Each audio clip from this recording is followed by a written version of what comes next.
Volodymyr Zelensky s'est entretenu avec Joe Biden ce mardi à Washington. Il espère ainsi obtenir l'aide américaine bloquée au Congrès depuis le mois d'octobre. Au Parlement polonais, un élu d'extrême droite éteint des bougies de Hanouka avec un extincteur, un incident qui a interrompu la nomination du gouvernement de Donald Tusk. Le retour des trains de nuit, les liaisons sont à nouveau établies entre Paris, Bruxelles et Berlin au grand bonheur des amoureux des couchettes et du rail. Le Parlement européen a remis à titre posthume le prix Sakharov à Mahsa Amini, la jeune kurde iranienne symbole de la lutte contre l'obligation du port du voile islamique. C'est peut-être le plaidoyer de la dernière chance pour Volodymyr Zelensky. Le président ukrainien a multiplié ce mardi les réunions au Congrès et à la Maison-Blanche pour éviter que Washington ne coupe les vivres à son pays en guerre. Le président américain Joe Biden a déclaré que l'arrêt de l'aide américaine à l'Ukraine serait un cadeau de Noël à Vladimir Poutine et a de nouveau appelé le Congrès à voter le nouveau volet de 61 milliards de dollars. Les démocrates sont en faveur de ce nouveau fonds. Les républicains n'y sont pas totalement opposés, mais exigent en retour de leur vote des changements majeurs à la politique migratoire des États-Unis. Le projet d'accord proposé lundi à la COP28 ne satisfait personne, ou presque. Alors que la conférence sur le climat est censée se terminer aujourd'hui, beaucoup de pays font part de leur déception. Le texte ne mentionne aucune sortie du pétrole et du gaz. Il évoque simplement une réduction des énergies fossiles. Ce texte, il est insuffisant. Il y a des éléments qui sont pas acceptables en l'état. C'est une déception. The need for urgency to replace and reduce fossil fuels in the power sector in this critical decade is completely missing. The language on coal contradicts EU energy policies and it allows for new coal power plants.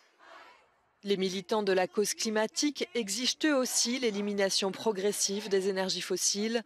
Ils dénoncent un texte très en deçà des discussions rédigé sous la pression de certains pays. Saudi Arabia and other fossil fuel producing nations have pushed back, and eventually what we are seeing a language which only talks about reducing consumption and production of fossil fuels. That's unacceptable. We as civil society reject the text because we are already going through climate emergency. Il reste encore quelques heures au sultan Al-Jaber, qui préside la COP, pour présenter un accord susceptible d'être approuvé. As COP28 draws to a close, a draft deal last night called for countries to reduce their consumption and production of fossil fuels. It's a conversation that's dominated talks, and while some have criticised the text in that it wasn't robust enough, calling for the phasing out of fossil fuels, COP28 President-designate Sultan Al-Jaber said it was a step in the right direction. We have made progress, but we still have a lot to do. You know what remains to be agreed, and you know that I want you to deliver the highest ambition on all items, including on fossil fuel language. Nations will now provide the UAE with their thoughts amid calls for multilateralism and collaboration. As the two-week summit wraps, so do the periphery events that have taken place at the many pavilions on the Expo City Dubai site. And there were congratulations for Azerbaijan for being chosen to host next year's COP29. Now all eyes will be on next year's host city and maintaining the momentum in the global fight against climate change. Une honte au cœur du Parlement polonais. Un député d'extrême droite a vidé ce mardi un extincteur sur une menorah, un chandelier à 7 branches, symbole du judaïsme. Celle-ci avait été allumée à l'occasion des célébrations de Hanouka, la fête des Lumières, en présence de personnalités juives. Les travaux parlementaires ont été temporairement suspendus. Le président du Parlement, Shimon Holovnia, a dénoncé un acte absolument scandaleux et a promis de porter plainte. L'événement a également retardé la nomination du gouvernement de la coalition civique dirigée par Donald Tusk. Le nouveau Premier ministre a qualifié l'incident de honte. Lors de sa confirmation qui a eu lieu la veille, l'ancien chef du Conseil européen a promis de résoudre le conflit à la frontière avec l'Ukraine, bloqué par les routiers polonais, tout en s'engageant à aider Kiev face à l'invasion russe. Le nouveau gouvernement, libéral et pro-européen, prêtera serment ce mercredi devant le président Andrzej Duda.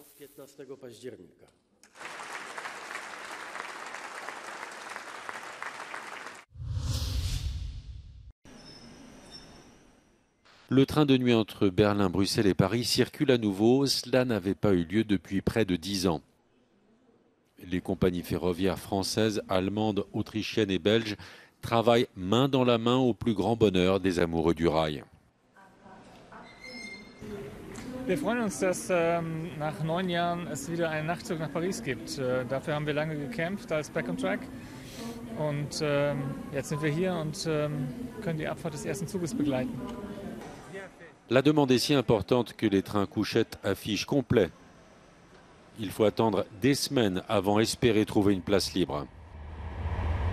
Natürlich muss man auch beim Rollmaterial, gerade jetzt hier auf dieser neuen Relation, sehen, dass man hier in den nächsten Jahren dann auch modernere Züge bringt, um eben konkurrenzfähig zu sein zu anderen Anbietern. Und da ist man aber, denke ich, auch mit dem Nightjet der neuen Generation dann auf einem guten Weg. Ces dernières années, la Deutsche Bahn a souffert d'un manque cruel d'investissement. Les chemins de fer autrichiens surpassent largement la qualité des trains allemands.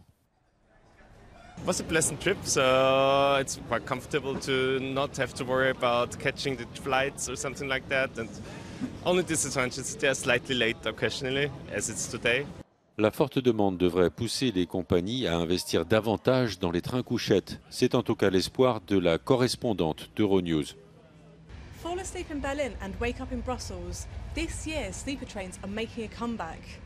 And with climate change dominating headlines, train companies are putting down tracks to connect European cities with one another. But will that be enough to make travelling more about the journey than the destination? Liv Stroud on the sleeper train for Euronews. Les autorités bulgares ont commencé le démantèlement du monument à l'armée soviétique qui trône au centre de Sofia. Le soldat libérateur au fusil mitrailleur, symbole de la victoire de l'armée rouge sur le nazisme, domine la capitale bulgare depuis 1954. Le démantèlement du monument était au cœur d'une polémique depuis des années. Les autorités mettent aujourd'hui en avant des fissures, de la corrosion et un risque d'effondrement. Le monument doit être restauré avant d'être remisé au musée d'art socialiste.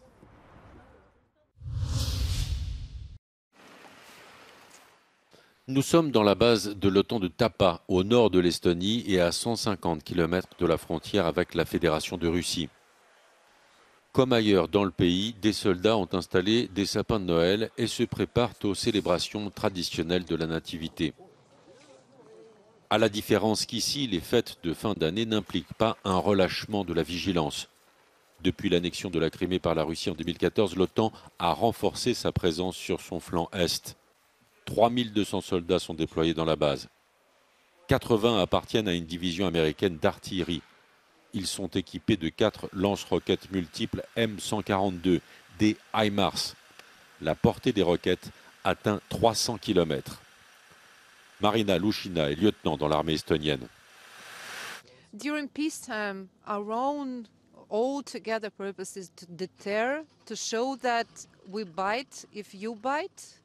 So this is our goal during the peacetime. But as Estonia is going to get our own HIMARS systems in the year 2025, so the Americans help us to learn the systems already now, but we don't have the systems yet. This former Soviet military base is now the largest NATO military installation in Estonia, aiming to send a clear message that allies will not allow Europe to be destabilized.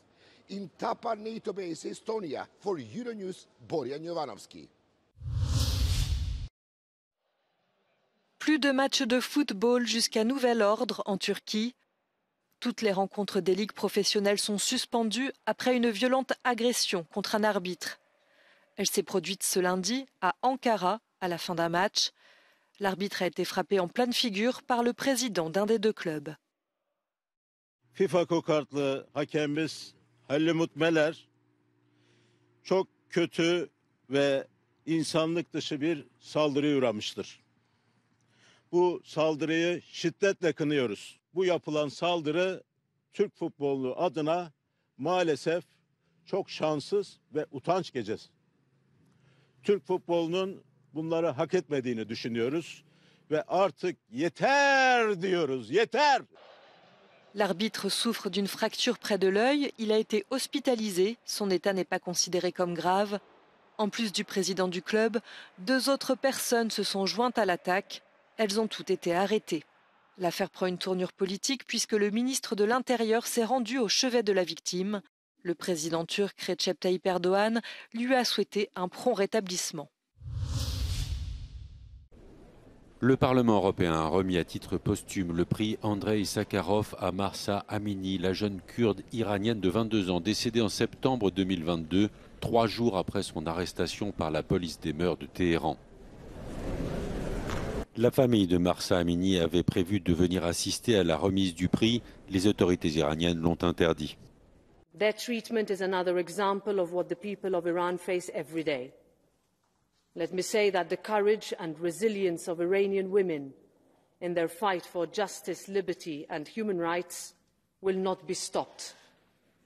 Their voices cannot be silenced, and while they are not here today, their presence will be felt. Le prix Sakharov est la plus haute distinction européenne pour la défense des droits de l'homme et des libertés individuelles. La mort de Mahsa Amini a entraîné en Iran des mois de manifestations contre le régime des mollahs.